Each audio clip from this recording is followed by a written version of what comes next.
9.99 metre लांबीच्या तारेतून 9 centimetre तारेचा तुकडा कापून घेतल्यास उरलेल्या तारेची लांबी किती असा प्रश्न विचारलेला आहे।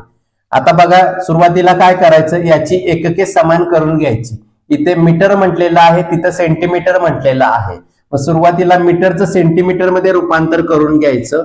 आता 1 मीटर बरोबर किती सेंटीमीटर, तर 100 सेंटीमीटर। 1 मीटर बरोबर किती झाले, 100 सेंटीमीटर। आता पुढे काय करायचं, 9.99 मीटरचे त्याचे सेंटीमीटर मध्ये रूपांतर करायचं। 9.99 गुणिले 100, 100 काय आहेत, हे सेंटीमीटर आहेत आणि हे काय आहेत, मीटर आहेत।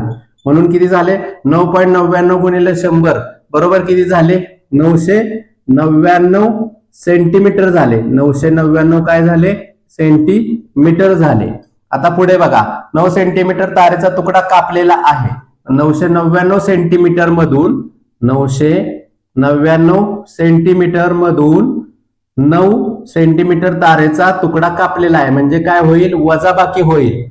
9 सेंटीमीटर तारेचा तुकडा कापला, किती राहिले, आता 999 मधून 9 गेले तर किती झाले, 990 सेंटीमीटर राहिले। आता याचं रूपांतर आपल्याला मीटर मध्ये करायचं आहे।